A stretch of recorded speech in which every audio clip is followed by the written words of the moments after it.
China is currently on the brink of an economic disaster.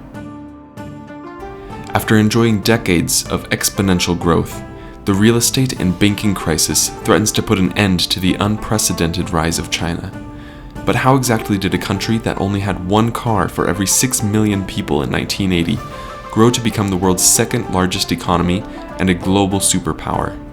This is 5-Minute Stories.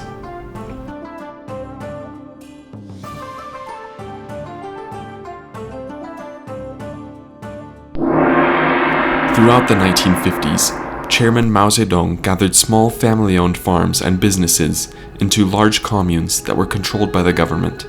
Chairman Mao had a vision of a self-sufficient Chinese economy, meaning that China would close trade with all other nations, only allowing for the import of items that could not reasonably be made in China.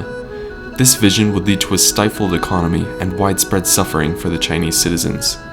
The Great Leap Forward was a plan enforced by Chairman Mao that intended to catapult the production of agricultural and industrial industries up to a level that would allow China to be self-sufficient.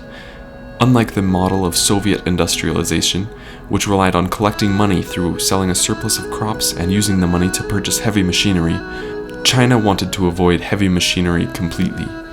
China did not have a surplus of agricultural produce that would allow them to raise money.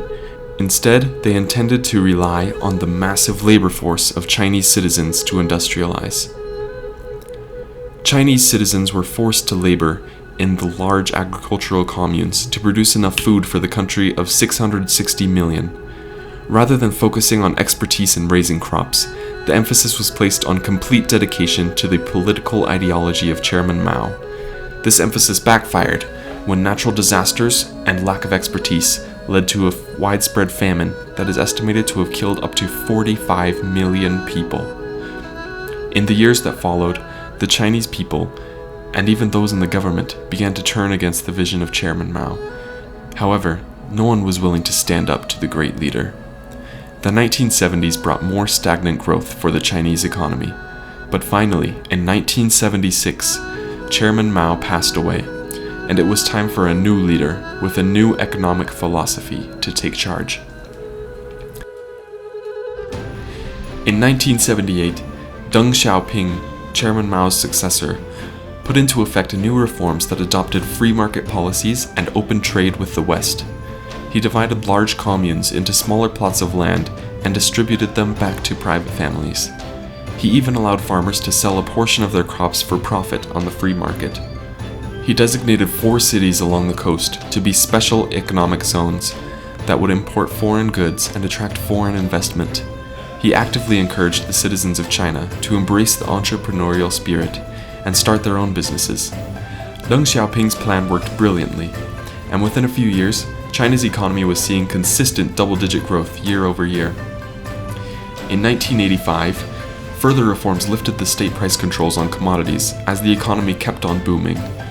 Growth was dampened slightly following the unrest in Tiananmen Square in 1989, but in the early 1990s, more reforms swept in, which divided up industries formerly controlled by the state and sold them off to the private sector.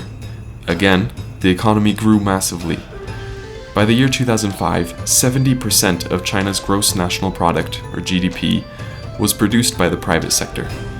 In the years from 1978 to 2013, China's economy experienced an average growth rate of nearly 10% per year.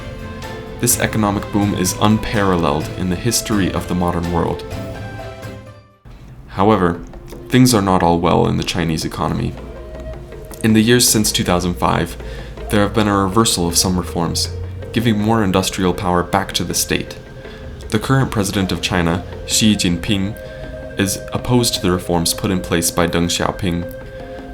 Growth has slowed as more reforms have been reversed, but the economy has even bigger problems now. Since the collapse of the country's largest real estate developer, Evergrande, hundreds of other real estate projects have found themselves deeply in debt with no way to finish construction. The Chinese people are losing confidence in the banking system and protesting on a level that has not been seen since the uprising in Tiananmen Square. Only time will tell whether China will be able to weather this political and economic unrest and remain a global superpower.